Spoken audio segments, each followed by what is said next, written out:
இடி மின்னல் காதல் உங்களுடைய அபிமான திரையரங்குகளில் வெற்றி நடை போடுகிறது. கிருஷ்ணகிரியில் நடைபெற்ற நாம் தமிழர் கட்சியின் பிரச்சார கூட்ட மேடையில் வேட்பாளர் வித்யாராணி வீரப்பனை அறிமுகம் செய்து வைத்த சீமான் வாக்களிப்பது குறித்து பாடல் ஒன்றை ரசித்து பாடத் தொடங்கினார். அப்போது திடீரென மேடை ஏறிய இளைஞர் ஒருவர் சீமானின் இடுப்பை வளைத்து பிடித்தவாறு செல்ஃபி எடுக்க முயன்றார்.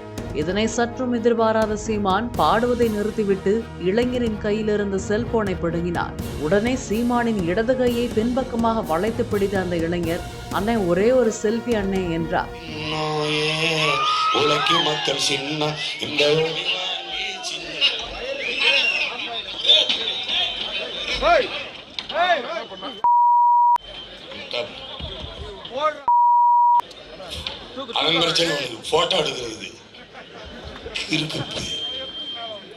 கடுப்பான சீமான் செல்போனை தூக்கி வீசிவிட்டு அந்த இளைஞரை கடிந்து கொண்டார். உடனடியாக மேடைக்கு ஓடி வந்த சீமானின் மெய்காப்பாளர்கள் அந்த இளைஞரை மடக்கி பிடித்து கீழே இழுத்துச் சென்றனர்.